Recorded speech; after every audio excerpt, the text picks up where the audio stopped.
Hello, fellow starseeds, and anybody out there just wanting information on universal being different races.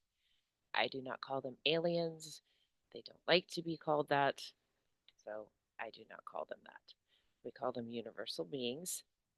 And I get a lot of questions because I do Akashic records, so I have a lot of contact with universal beings, getting other people's stories, what part of the lineages and different races that people come from, what traits they inherit from those races. So I have a lot of contact with universal beings. Some of them I'm very familiar with and have a lot of contact with. Some of them not as much, and some of them I have not worked with at all. Um, but I'm going to give you the rundown of the different alien races. So I'm going to share a screen with you because I want you guys to see pictures of these alien races. And first, we're going to start with centurions. Most every human on this planet has centurion within them. They blend very well with humans. They can look very much like humans. They obviously come from one of our closest star systems in our galaxy, Alpha Centauri. Um, they are said to be advancing our human species in the way of technology and theories of technology. So you can kind of think of like Albert Einstein, a theory of relativity, or Nikola Tesla, how he just had images come into his brain of things that he could invent that help humanity. These are centurion beings.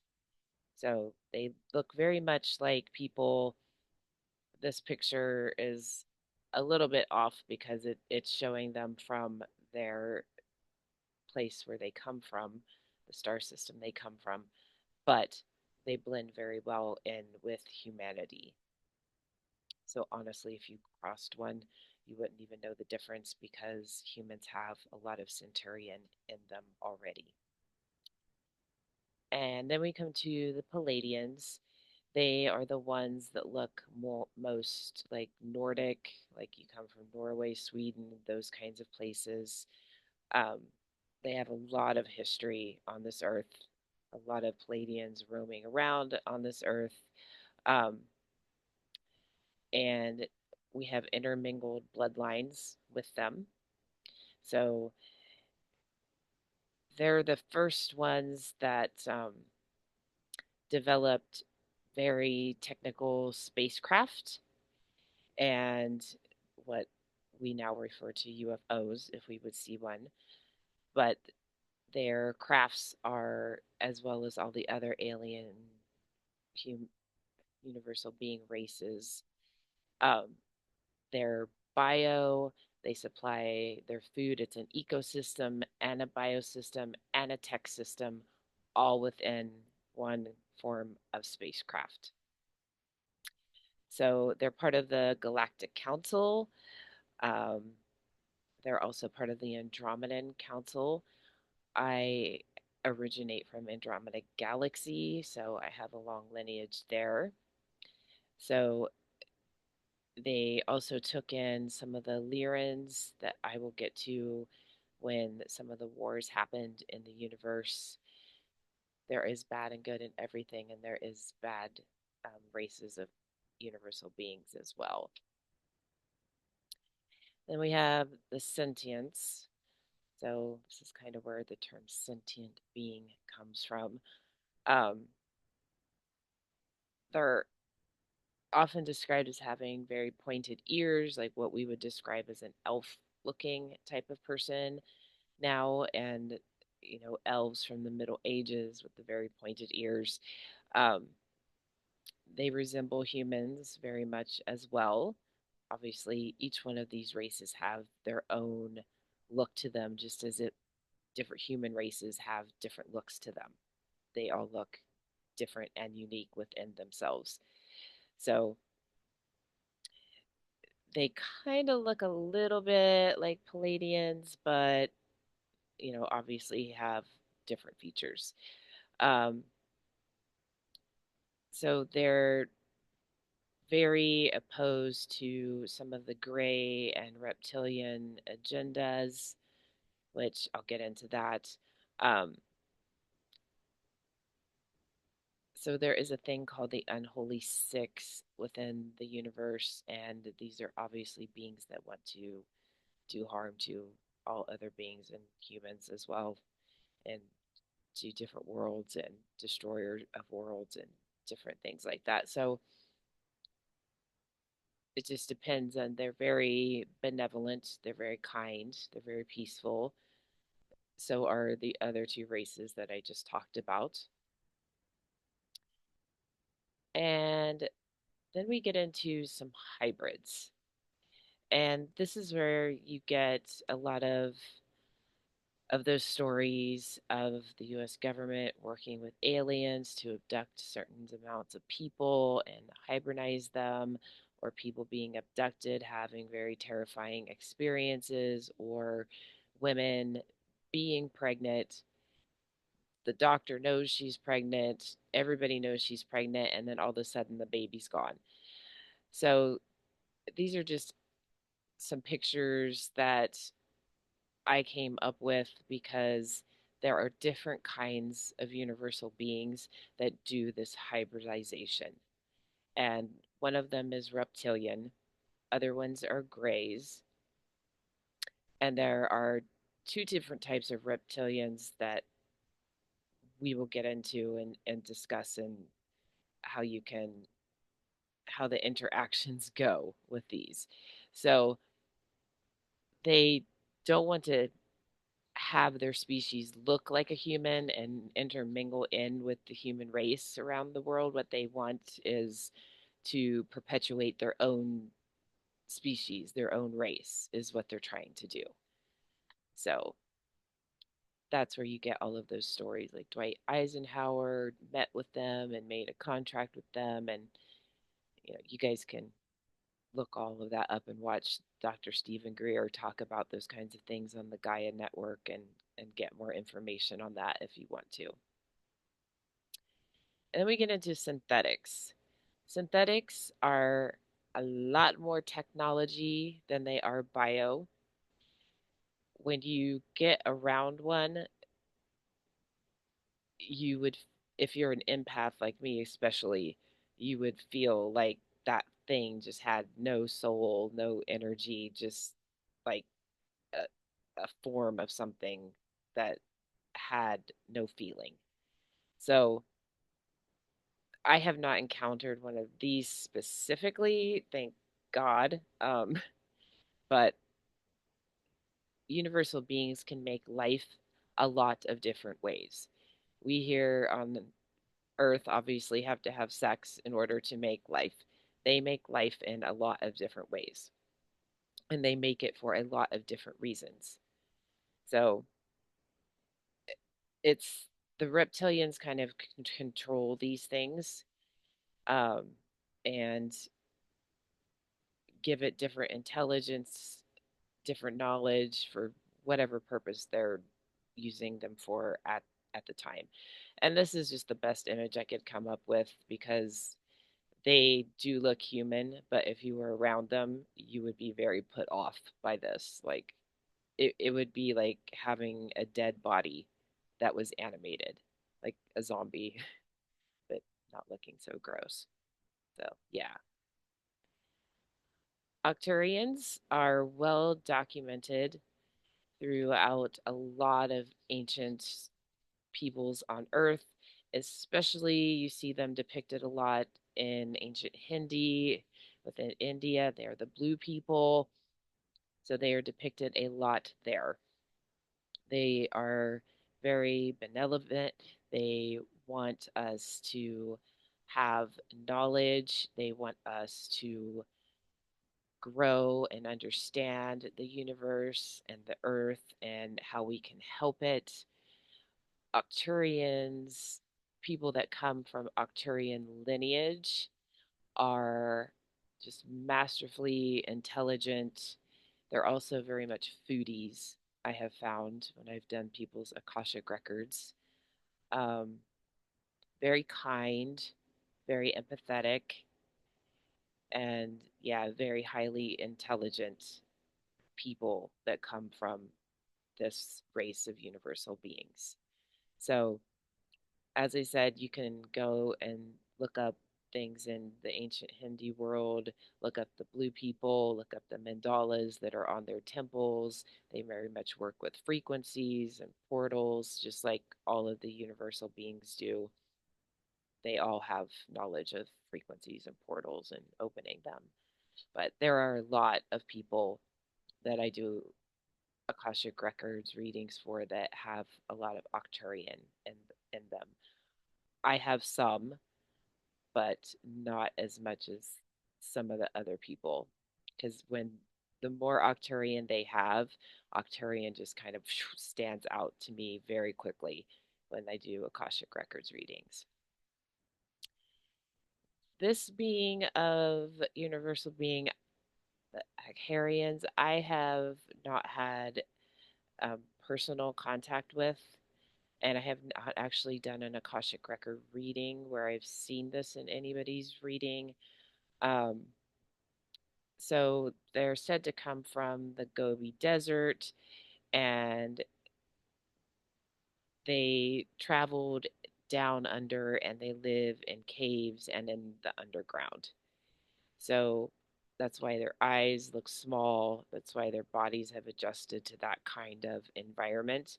So they are here on Earth.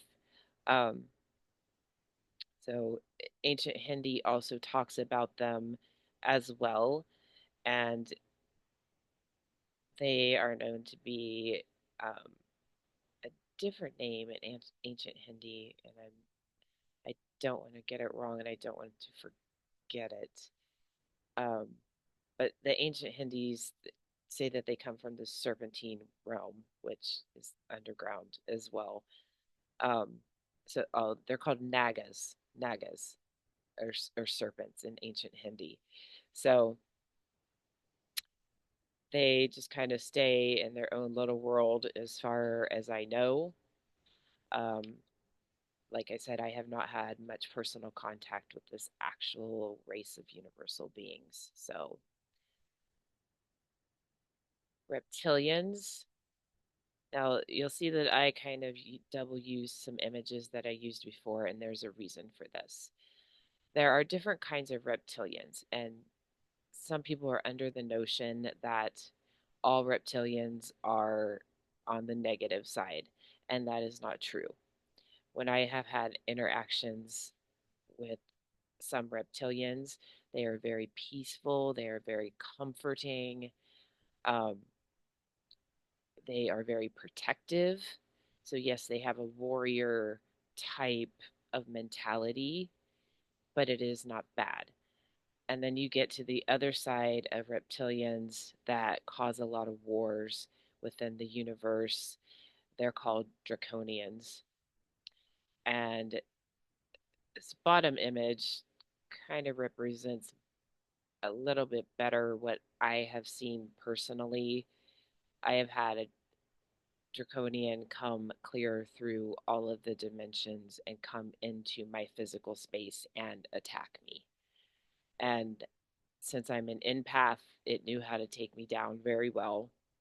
So it had like this shimmering brown stuff around it, and vibrating within that was every single thing that is wrong with our earth, with the universe, from like the tiniest bit of anger that you can have to the worst horrendous thing that somebody could ever imagine happening. They're the cause for the wars within the universe. They destroyed Mars, they destroyed Venus, they made the Lyrans have to go nomadic. They made a lot of universal beings have to go nomadic. And that's where you get them building these bio-ecological, technical spacecraft for their survival, because the places that they came from have been destroyed by these beings. Now, I'm just going to talk briefly about this because I'm just going through the races and introducing them to you. The Draconians have a very strong foothold on this earth. They have a device and they feed off of all of our fear and anger and negativity. And they know very well that we were created from an ape type species. And, you know, then we get into the story of the Anunnaki, which I've already done podcast about, that humans evolved, we became intelligent. The other races wanted us to become intelligent and evolve and get good things and protect the earth and all of this stuff. So you'll know the story of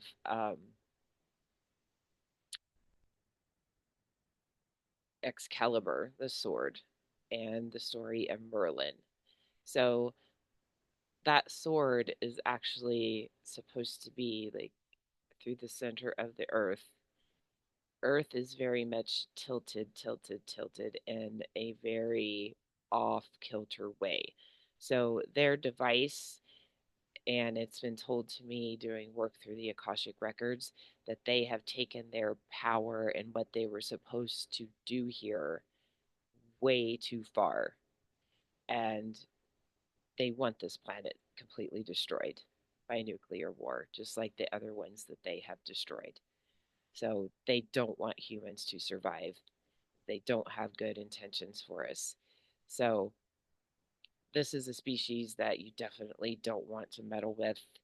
And um, there are some reptilian species and some Jasonian species that I don't really have a picture of here that have worked with the US government, other governments, and given them technology, which every time I hear stories like that, I'm like, what in the world are you thinking? These people are only going to use this stuff for bad, and which we have.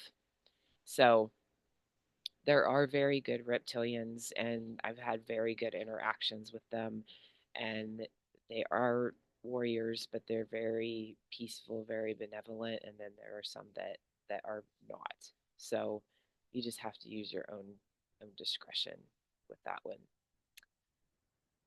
And then we get to the Orions. Everybody knows the Orion constellation. It's probably one of the most famous, but Orion for a while became like the nomadic land because everybody with these wars and then they had to get in their ships and they would hang out in Orion. So Orion was kind of like the America of the universe. It's like that scene in Star Wars where all these alien races are in the bar hanging out and everybody looks different and hanging out. Orion was that for quite a long time and still is. So, but the Orions, um, they're one of the few civilizations that have very advanced technology. Um, they're part of the Black League, so they wanted to break free of like this empiric rule. They wanted, you know, to not have like the thumb on them, so to speak. So eventually that empire was defeated, and now we have like the Galactic Federation, the Andromeda Federation, different things. So the Orions definitely want Earth to survive. They want good things for us, and they obviously gave us a lot of knowledge and technology on building things on this Earth. If you look at ancient Earth, I will say this like I say it in almost every podcast. Ancient civilizations were more technically advanced than we are now by thousands of years. And it's because universal beings gave them information, and it was part of the Atlantean system and a whole different other systems on how to build things, how to have energy from it, how to use portals. The world, our Earth, was completely connected, and with all the other planets that have living beings and things on them. So the Orions were very much a part of that system. And the bad reptilians obviously wanted to take control of the Orion. star system, and so they had to fight that off, and those dirty draconians trying to destroy everything for everybody all the time. And we get into the Syrians from A, B, and C. And yes, there is a C. And the Dugon tribe in Africa, you can look them up. They have well documented the Sirius star system A, B, and C in great detail. Going back thousands and thousands of years, the Dugon tribe of Africa has known about this star system and the people that come from it. So, modern astronomers do not recognize that there is a Sirius C. It is very much a portal system now. It is still there, but you can look up the Dugon tribe. You can look up their drawings that were on caves, on rocks, and still what the tribe, the Dugon tribe, say today about the Sirius star system if you want to know more. But they are often seen with the elongated heads. So there are places in Egypt and South America, different places, these temples, these pyramids, monolithic sites that are aligned to the Sirius star system. And then you also see that people actually started wrapping their heads to make their skulls go elongated in mimicry of this. But there have been actual bodies of Syrians found on Earth, and the difference, how you can tell was this a human that wrapped their head and was it a Syrian, is Syrians do not have the sagittal suture in their head like humans do. That's the cracks that you see in the skull that blend together when you're a baby. They do not have that. So these are the Syrians. They are very much healers. They are very much knowledge keepers. I've seen a lot of people, because I always say that you have to descend in order to have earthly lives, and then you ascend. So there are a lot of people that have gone through the descension process, lived in different places around the universe, and they go to the Syrians in order to be healed of the things that they've gone through or go through, some kind of energy transformation, knowledge transformation, where their body shifts into something else. So Syrians are very much healers and um, definitely don't want anything to do with negativity and all of that kind of stuff. And Sirius is just an awesome constellation to look at. I mean, it's the brightest one in our sky. You cannot miss it. It's just like I am here.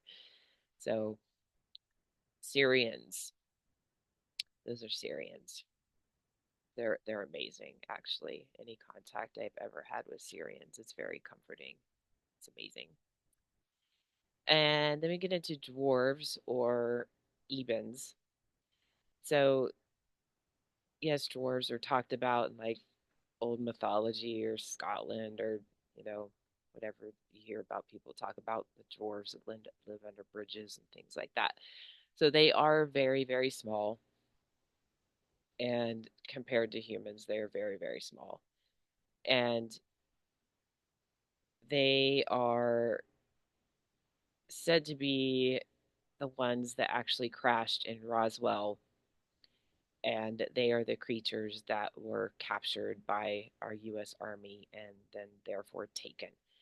So they are very intelligent. They're very part of the elemental system on Earth. So I know a lot of people that have ebens in their gardens and their sanctuaries. When you make your actual outside living space like a sanctuary, ebens will come there. They love it there. They will help nurture it there.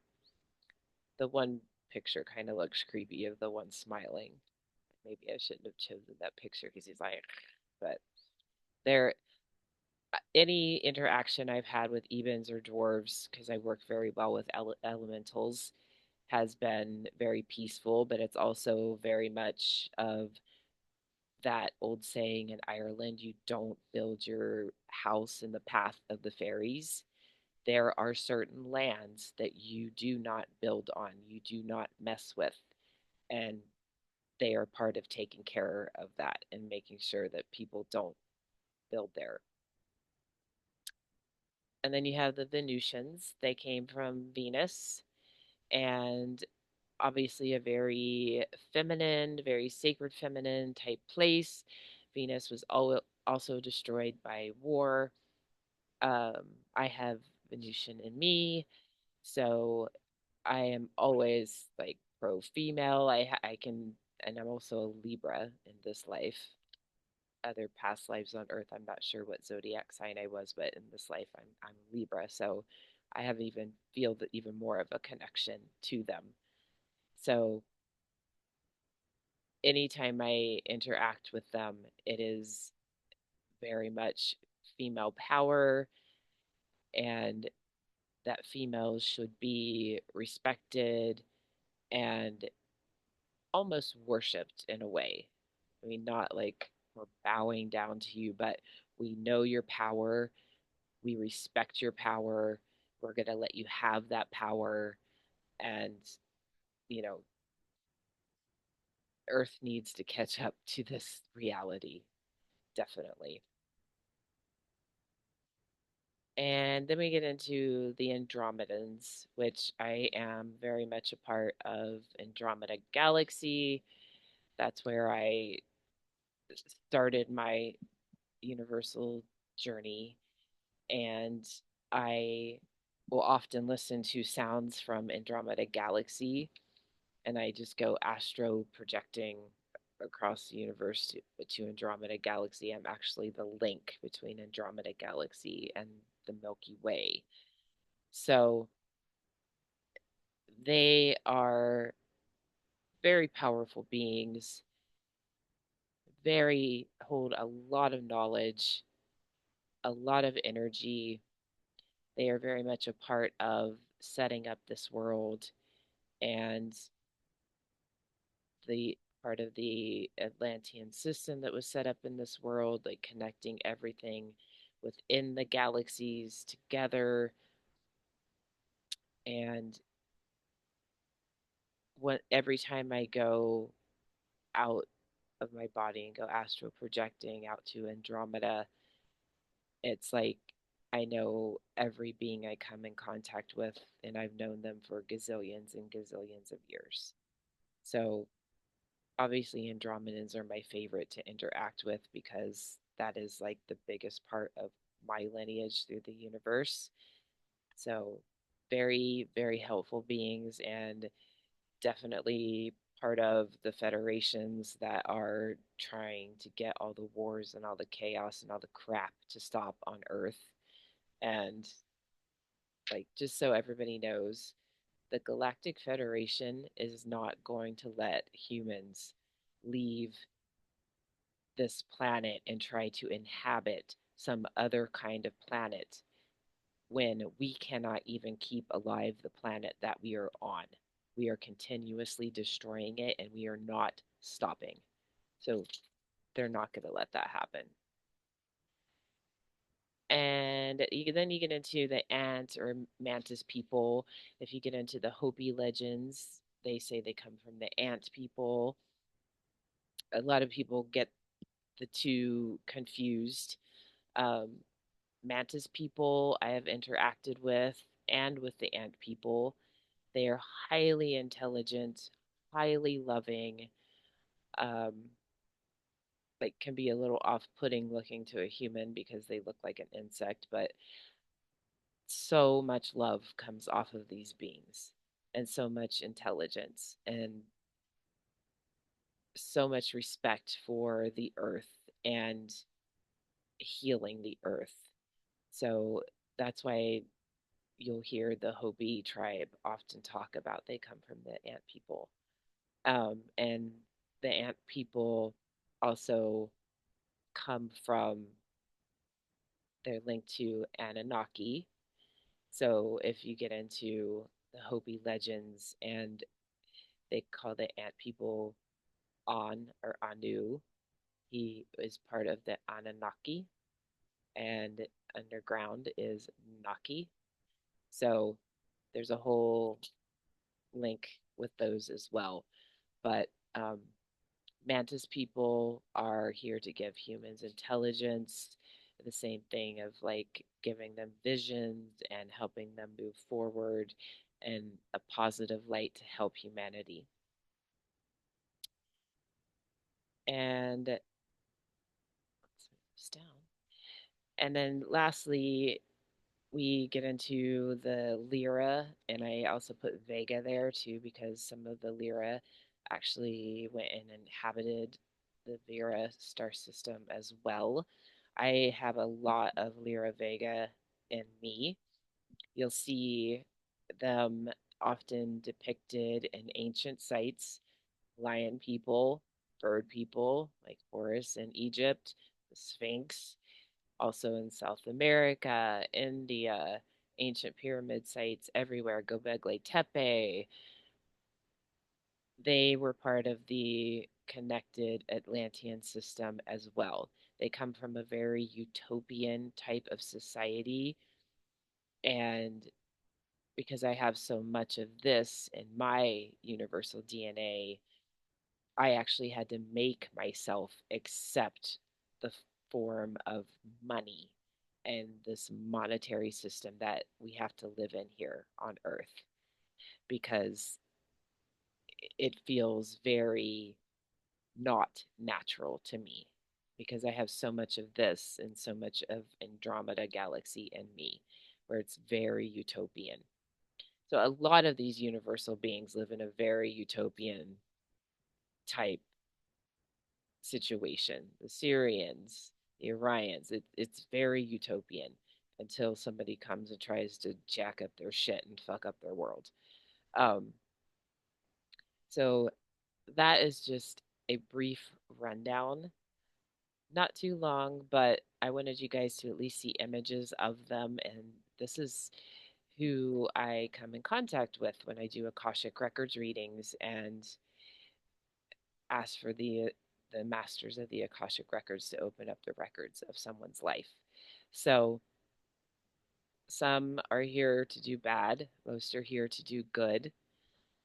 But once you go on this ascension process, you will feel more and more and more of these races within you and your past lives on earth within you.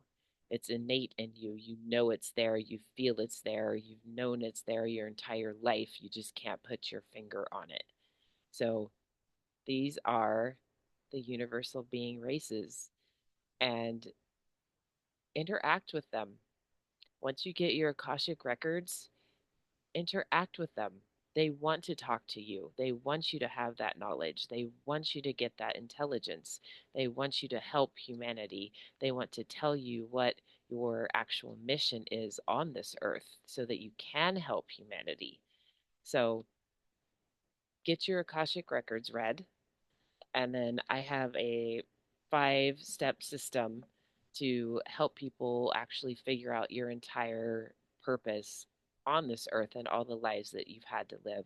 It starts with getting your Akashic records read, and then I do intensive Reiki on people to feel what's going on in their body from not only this life, but past lives within the universe and on earth. And then I do what's called energy psychology, where I use meridian lines in your body to clear your body of all those negative things that it does not need anymore. And then we go into quantum meditation, where that's where you start to learn the ascension process, and that's where you start to ascend. And then after you do quantum meditation, then we get into like very focused meditation of what is, I have a doggy coming to say hi. What is your purpose on this earth to help humanity and help the earth survive? And as well as how can you get the things in your life that you desire? whether that is wealth, a healthy family, a healthy body, traveling, a business you want to succeed. Like, what do you want for this earthly body? But you have to go through all of the steps because you have to cleanse yourself, because it's not as easy as somebody like Jeff Bezos saying, I'm just going to build one of the biggest companies in the world and that's my goal. And that's what he focused on. So, yes, he got it. Yes, you can manifest things like that. But if you really want to know your true purpose on this earth, you have to go through all of these steps in order to cleanse yourself and to get the what the universe actually wants for you, not just what you want. So it's important to have both what the universe wants for you and what you want and need in this lifetime. So, peace out for today's podcast. But there is the universal beings. Any questions you have, I'll make sure that the email is posted in there below so that you can email me with any questions, leave your comments. Please like and subscribe, you guys. I know that my YouTube channel is just starting to grow, but that's how it grows. Word of mouth, pass it around, get everybody to watch, like, and subscribe. I thank you very, very much and have a very peaceful rest of your day.